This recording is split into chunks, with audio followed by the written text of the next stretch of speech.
उसका चिन्ह पिता पुत्र पितात्मा के नाम पर आमीन। सर्वशक्तिमान महान परमेश्वर पिता, हम आपको धन्यवाद देते हैं, राजाओं के राजा प्रभु के प्रभु यीशु मसीह। इसी रात के लिए, आज के दिन के लिए, शाम रात के लिए पिता हम धन्यवाद देते हैं कि आपने अब तक हमें जीवित, सुरक्षित और अचानक मरण मृत्यु से बचाया, उसके लिए धन्यवाद। पिता, मैं आपसे प्रार्थना करता हूँ आपके बेटे बेटियों के लिए, उनके जीवन के लिए, उनके घर परिवार के लिए, उनके हर एक कमी घटी के लिए, उनके हर एक कमी कमज़ोरी के लिए मैं प्रार्थना करता हूँ। उन्हें ऊँचा उठाइए और अच्छी सेहत, लंबी उम्र दीजिए परमेश्वर, और आपके वचनों पर चलने का परमेश्वर पूरा का पूरा हियाव दीजिए। आपके वचनों से डगमगाए ना उससे दाएं मुड़े ना बाएं मुड़े परमेश्वर, आपकी कृपा उन पर बनी रहे। प्रभु, आज का एक एक वचन प्रभु हमारे जीवन में 100 का 100 गुना फलों को लाए।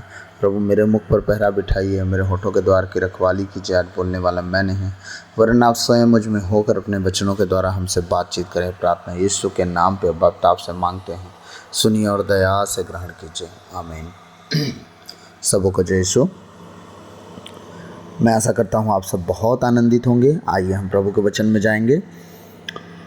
संत मत्ती अध्याय 16 पद संख्या आज हम देखेंगे 5 से लेके 12 तक। ठीक है, आज के वचन का शीर्षक है फरीसियों का खमीर। ठीक है, आज वचन का शीर्षक है फरीसियों का खमीर। किस खमीर की बात हो रही है? जो फरीसी लोग थे, जो वचन का ज्ञान रखते थे, पुराने विधान का शोध करता थे, उसको ना खोजते रहते थे क्या लिखा है क्या नहीं लिखा है, और इन सारी चीज़ों को जानकारी में रखते थे कि पुराना विधान क्या कहता है। उनको शास्त्री फरीसी कहा जाता थे, शास्त्रों का ज्ञान रखने वाला, नियम पे चलने वाला फरीसी।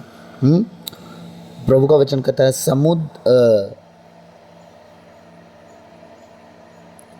समुद्र के उस पार जाते समय शिष्य अपने साथ रोटियां लेना भूल गए थे। कौन सा रोटी? जो यीशु मसीह ने चमत्कार दिखाए थे। हम 15 अध्याय में देखे रोटियों का दूसरा चमत्कार। ठीक है, 15 अध्याय 32 से जो हमने वचन देखा था, वो वचन 39 तक रोटियों के विषय में जो चिन्ह चमत्कार हुए थे।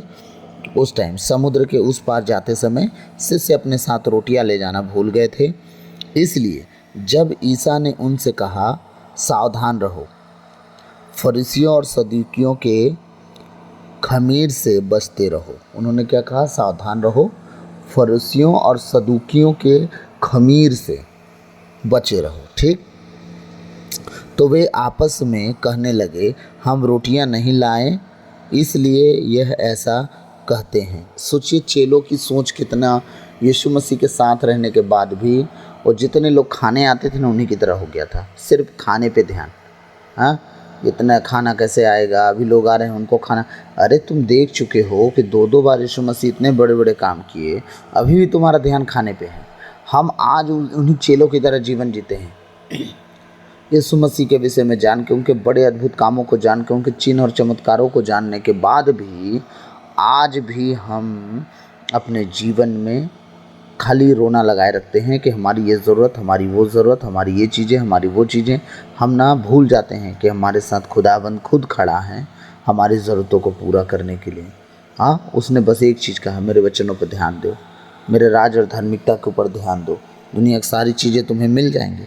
लेकिन फिर भी हम ना, इतना वचन जानने के बाद भी हम फिर भी अपनी प्रॉब्लम के पीछे पड़े रहते, अपनी समस्याओं के पीछे पड़े रहते हैं।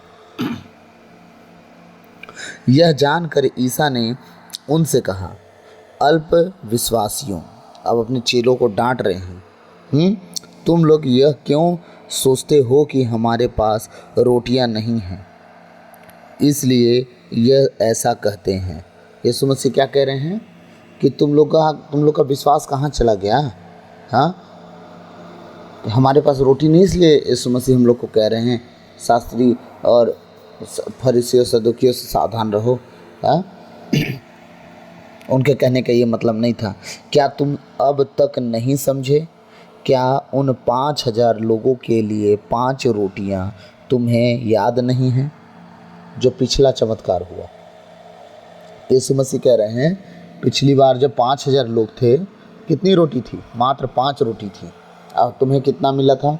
ये बोल रहे हैं। क्या तुम अब तक नहीं समझते? क्या उन 5000 लोगों के लिए 5 रोटियां तुम्हें याद नहीं हैं, और तुमने कितने टोकरे भरे थे? कितने टोकरे? 12 टोकरे भरे थे उन्होंने, ठीक है। और उन 4000 लोगों के लिए 7 रोटियां, और तुमने कितने टोकरे भरे थे? 7 टोकरे, ठीक है। तुम लोग क्यों नहीं समझते कि मैंने रोटियों के बारे में यह नहीं कहा कि फरीसियों और सदूकियों के खमीर से सावधान रहो? क्योंकि यीशु मसीह जो चमत्कार कर चुके हैं वो तो दोबारा भी करने के लिए सक्षम थे। हाँ, वो सिंपल से कोई व्यक्ति तो थे नहीं कि जो एक बार कर दिए दोबारा नहीं कर पाएंगे। वो प्रभु थे, वो सब कुछ कर सकते थे। अपने चेलों को कहना चाहते थे कि तुम रोटियों के चक्कर में मत पड़ो, मैं जो कहना चाह रहा हूँ वो रोटियों से बहुत अलग है। हाँ, मैं जो कहना चाह रहा हूँ वो बहुत बहुत तुम्हारी सोच से परे है। क्या कह रहे हैं? तुम लोग क्यों नहीं समझते कि मैंने रोटियों के बारे में यह नहीं कहा कि फरीसियों और सदूकियों के खमीर से सावधान रहो? तब शिष्य समझ गए कि ईसा ने रोटी के खमीर से नहीं बल्कि फरीसियों और सदूकियों की शिक्षा से सावधान रहने को कहा था। अब आई पॉइंट पे बात। प्रभु यीशु क्या कहना चाह रहे थे अपने चेलों को? कि फरीसी और सदूकियों की शिक्षा जो है वो सिर्फ लिखी बातों पे गौर करवाएंगे, ना उनका भेद पता है, ना उनके अनुसार वो खुद चलते हैं। वो तुम्हें कहेंगे तुमने हाथ धो के क्यों नहीं खाया, वो तुम्हें कहेंगे कि तुम पैर धो के क्यों नहीं खाए, तुम नहा के क्यों नहीं खाए। मतलब नियम, इतने नियम बताएंगे, इतने नियम बताएंगे कि नियम के चक्कर में परमेश्वर हाथ से चला जाएगा। नियम के चक्कर में यीशु मसीह का अनुग्रह की कृपा चली जाएगी। आज हमारे बीच में भी कुछ लोग अपने जीवन में ऐसे ऐसे नियम बना कर रख लिए हैं, वो नियम को फॉलो करते हैं, यीशु मसीह को नहीं। उस नियम की परंपरा पे अपने आप को ले डूब रहे हैं। यीशु मसीह दूर दूर तक उनके जीवन में नहीं है, और अपने आप को अभी भी दावा करते हैं कि नहीं, हम प्रभु के बहुत करीब हैं। और उनके घर में जब परेशानी आती सबसे पहले वो डॉक्टर के पास जाते हैं। समझिएगा, उनके घर में जब परेशानी आती है सबसे पहले वो डॉक्टर के पास जाते हैं, यीशु मसीह के पास नहीं जाते। और वो जानते हैं कि हमारा यीशु मसीह के पास जाना भी कोई काम का नहीं है। वो क्या करेंगे? रास्ते भर प्रभु प्रभु करते जाएंगे, लेकिन जाएंगे डॉक्टर के पास। डॉक्टर जो बीमारी बताएगा उसको एक्सेप्ट कर लेंगे, रिपोर्ट जो दे देगा उसे एक्सेप्ट कर लेंगे और जाएंगे डॉक्टर के पास। मैं एक छोटी सी गवाही याद आ रही है, मैं नहीं देता हूँ, लेकिन मैं आप सबसे माफ़ी भी चाहूँगा कि आपका समय ले रहा हूँ गवाही के लिए। मुझे बस 1 मिनट का टाइम चाहिए, मैं जल्दी से ख़त्म करूँगा। मेरी बेटी के समय में अभी ठीक 1 से 1.5 साल पहले डॉक्टर का रिपोर्ट आया, और शरीर में इतना सिस्टम कम हो चुका था जितना नहीं होना चाहिए था। वाइट सेल, प्लेटलेट, बहुत सारी चीज़ें कम हो चुकी थी। जितना होना चाहिए उसका आधा नहीं था। डॉक्टर बोला आधा होता तो समझ में आता, आधा से भी कम था। तुम्हारी बेटी तो अभी कहाँ होनी चाहिए, क्या बोलते हैं, आईसीयू में होनी चाहिए, लेकिन ये चल फिर कैसे रही है। तो रिपोर्ट देख के वो लोग हैरान थे। मैं रात में आया, रिपोर्ट तो मेरे बारे में उसी दिन पता चला। शाम को जब हम घर आए, रात में मैं 12 बजे रिपोर्ट लेके बैठा प्रेयर में, और 12-1 बज रहा था उस टाइम में से, 11:30 बजे से मैं प्रेयर में बैठा। अचानक से रिपोर्ट का याद आया, मैं रिपोर्ट लेके आया, प्रेयर में बैठा ही था, रिपोर्ट पे हाथ रखा और मैंने कहा खुदा ये तेरी ओर से नहीं है। मैं इस रिपोर्ट को नहीं मानता और मैं इस बीमारी को नहीं मानता।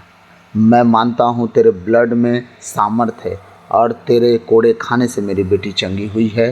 तू सिर्फ यहूदियों के लिए लहू नहीं बहाया, ठीक है, तेरे नाम से जो चल रहे हों सिर्फ उनके लिए नहीं, तो पूरी मानव जाति के लिए बहाया है। ना वो क्रिश्चियन के लिए है, ना मुस्लिम के लिए है, ना सिख के लिए है, ना हिंदू के लिए हो, वो जो भी तेरे नाम से जीता है उसके लिए है। तो प्रभु, मैं अपनी बेटी के जीवन के लिए मैं तुझसे प्रार्थना करता हूँ, इसे तू चंगा कर। बस मैं नहीं जानता, मैं सच कह रहा हूँ।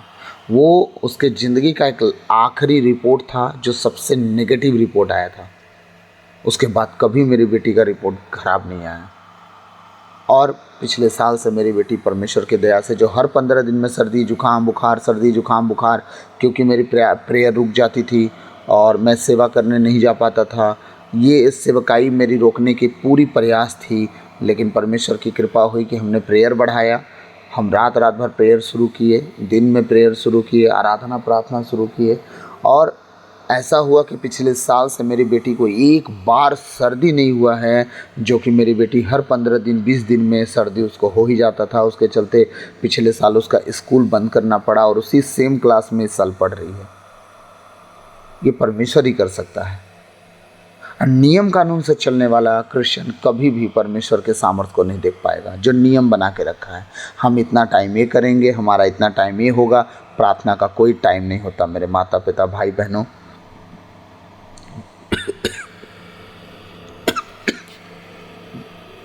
सॉरी, प्रभु ने नहीं कहा कि सुबह प्रार्थना करना, दोपहर में करना, शाम को करना, रात में करना। प्रभु ने कहा निरंतर प्रार्थना करना, निरंतर। तुम्हारी प्रार्थना की चेन कभी नहीं टूटने पाए, फिर तुम जो बोलोगे वो तुम्हारे लिए हो जाएगा। ये हमारा प्रभु है। इसलिए यीशु मसीह ने कहा, तब से समझे, हैं, समझ गए कि ईसा ने रोटी के खमीर से नहीं बल्कि फरीसियों और सदूकियों की शिक्षा से सावधान रहने को कहा है। ठीक है, अब फरीसी और सदूकियों का शिक्षा क्या है, मैं थोड़ा सा लेके जाना चाहूँगा। पहला कुरिन्ती अध्याय 5 पद संख्या 6, 7, 8। पहला कुरिन्ती अध्याय 5 पद संख्या 6, 7, 8। वचन क्या कह रहा है, आप लोगों का आत्म संतोष आपको शोभा नहीं देता। मतलब जो आप अपने आत्म संतोष मतलब अपने बुद्धि के ऊपर डिपेंडेड हो और कहते हो कि नहीं, हम जो जानते हैं ना, हम इसमें खुश हैं और समझदार हैं और हमारे इतना ज्ञानी कोई नहीं है। याद रखिएगा, पौलुस कहता है, प्रभु का दास कहता है कि जितना तुम समझते हो और कहते हो हम बहुत कुछ जानते हैं ना, तो जिस तरह तुम्हें जानना चाहिए अब तक तुम नहीं जान पाए हो। इसका मतलब बहुत कुछ जानना बाकी है, बहुत कुछ सीखना बाकी है, अभी तक तुम कुछ नहीं जानते। तुम्हें लगता तो है कि हम बहुत कुछ जानते हैं, पर तुम जानते कुछ नहीं। ठीक है, इसीलिए प्रभु का कहना क्या है कि अपना आत्मसंतोष लेकर जब तुम घमंड करते हो ना कि हम बहुत ज्ञानी हैं, वो तुम्हें शोभा नहीं देता। क्यों? क्योंकि बाइबल के सामने फिर सब छोटे पड़ जाते हैं। जितना भी ज्ञानवान होंगे उनसे भी बड़े ज्ञानवान घूम रहे हैं। याद रखिएगा, हालेलुया। आप लोगों का आत्मसंतोष आपको शोभा नहीं देता। क्या आप यह नहीं जानते कि थोड़ा सा खमीर सारे सने हुए आटे को खमीर बना देता है। मतलब अगर आप आत्मिकता में हैं और घमंड आ गया, याद रखिएगा सारी आत्मिकता खत्म हो जाएगी एक पल में। आपका ज्ञान का घमंड आपको ले डूबेगा और आपकी आत्मिकता, आप साल भर की प्रार्थना उस घमंड से, 1 मिनट के घमंड से, 1 पल के घमंड से ख़त्म कर देंगे उस साल भर की आत्मिकता को। याद रखिएगा, आप रात दिन करके दुआ किए, रात दिन करके आप प्रार्थना किए, अपने आप को भर दिए कि आप मुर्दे तक जिला सकते हैं, पहाड़ तक हिला सकते हैं, लेकिन थोड़ा सा खमीर, थोड़ा सा पाप, थोड़ा सा व्यभिचार, थोड़ा सा गुस्सा, थोड़ा सा जलन, थोड़ी सी बुराई, थोड़ा सा मजाक ठट्ठा और थोड़ा सा घमंड आपके उस सारे आत्मिकता को ख़त्म कर देगा। अब तो चींटी भी ना हिले, पहाड़ हिला तो बहुत दूर गया। हाँ, इसलिए याद रखिएगा, हमारे पौलुस प्रेरित अपने जितनी पत्री लिखे हैं, 10-12 जो भी पत्री हैं उनके, मैं ध्यान नहीं दिया हूँ, उन जितने पत्र लिखे हैं उन सारे पत्रों में सबसे ज़्यादा उनका एक बात कहना है। क्या? सारी कलीसिया के लोगों को और हम सबको एक चीज़ सिखाते हैं, वो कि अपने चरित्र पे ध्यान दो, अपने वचनों को कमांड करो, लागू करो और चरित्र पे ध्यान दो। चरित्र मतलब तुम्हारा उठना बैठना, बोल चाल चलन, सब कुछ पे ध्यान दो और वचन पे फोकस करो। फिर देखो क्या होता है। वो चरित्र, कैरेक्टर इतना ज़रूरी है, चरित्र का ध्यान देना, क्योंकि चरित्र परमेश्वर से हमें जोड़ देता है। अगर हमारा चरित्र गंदा देखना है तो परमेश्वर से नहीं जोड़ सकता।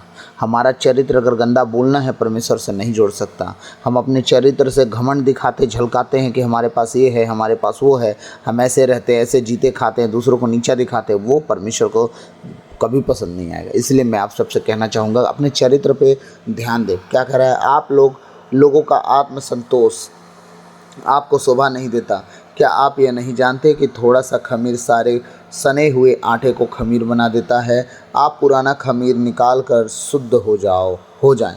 पुराना खमीर क्या करें, निकाल कर शुद्ध हो जाए। पुराना खमीर क्या है? आप जब प्रभु को नहीं जानते थे उस जीवन को देखिए, सही रीति से प्रभु में जब नहीं कोई अभी कहूँगा ना, मैं प्रभु को जब नहीं जानते थे, तो जितने हमारे क्रिश्चियन भाई बहन लोग कहेंगे हम तो जानते थे, नहीं जानते थे। अगर आप जानते तो गलती ना करते, पाप ना करते, गुनाह ना करते, वो गलतियां बार बार ना करते जो नहीं करना चाहिए। इसका मतलब आप नहीं जानते थे, लेकिन जब आप जानने लगे तब आपको समझ में आएगा अरे हमने जो किया बहुत गलत किया, प्रभु के खिलाफ जाके किया।